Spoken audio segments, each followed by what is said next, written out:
Paladins is one of those games that never really left. Even when the player numbers dropped, even when there were plenty of bugs.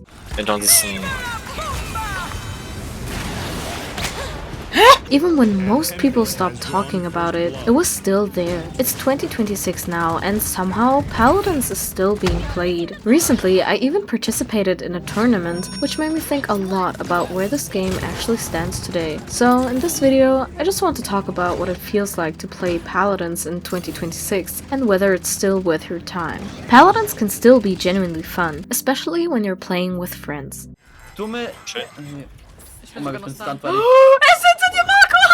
Wo ist der Wieke?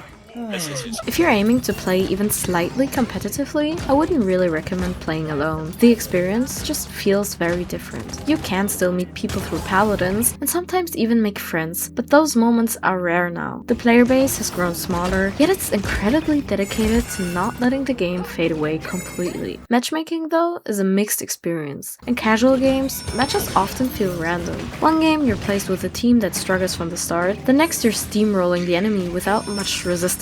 Truly balanced matches don't happen very often. Ranked feels different, and in some ways, more stable. The system still tries to create fair lobbies, but with so few players actively queuing, your rank doesn't always reflect your actual skill level.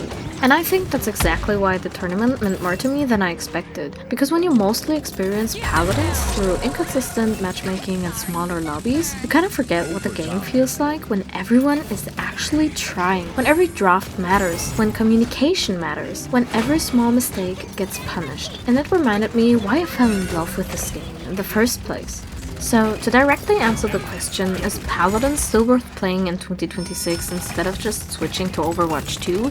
I would say yes, but with conditions. First of all, you will encounter cheaters, and casual and in ranked. I've heard that reports are still being reviewed, but it's not something that gets resolved instantly. If you run into one, the best thing you can do is stay calm, finish the match, and report them afterwards. Getting frustrated won't change the outcome, protecting your own mental will. Secondly, there are still bugs in the game that may never get fixed. Some of them are minor and just annoying, others can actually affect competitive integrity. For example, there's a known issue involving Cassie's ultimate that can cause an entire match to be completely removed from the system. If it happens, the match doesn't just end, it's fully deleted. No result, no win, no loss, no match history. It's as if the game never really happened at all. And yes, this has been abused in ranked. So if you're planning to seriously grind ranked in 2026, banning Cassie is honestly the safest option. And third, queue with friends if you can. Solo queue can feel unpredictable. Teammates aren't always reliable,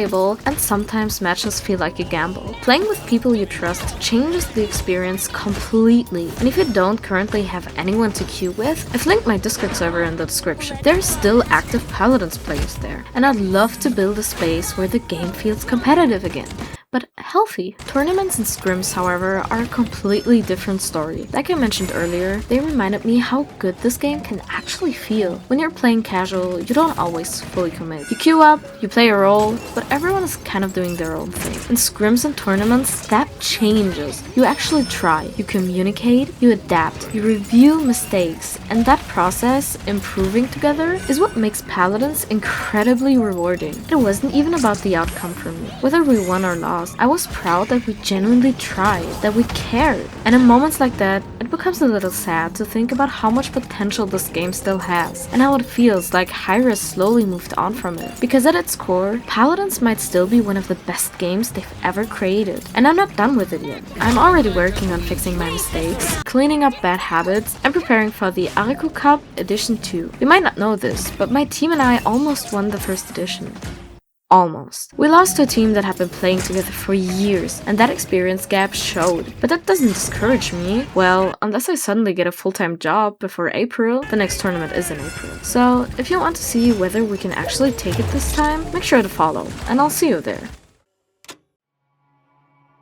So, Paladins is a great game. The loadout system, the 59 playable champions, each of them flexible, each of them playable in different ways. The item system, similar to League in depth, but far less overwhelming. All of that is what makes Paladins feel unique. It's not perfect, it never was, but it has personality. And for me, it will always have a place, not just on my PC, but somewhere in my heart. And maybe if this video reaches the right person, you'll give it a try, because sometimes Paladins ends up meaning more to you than you ever expected.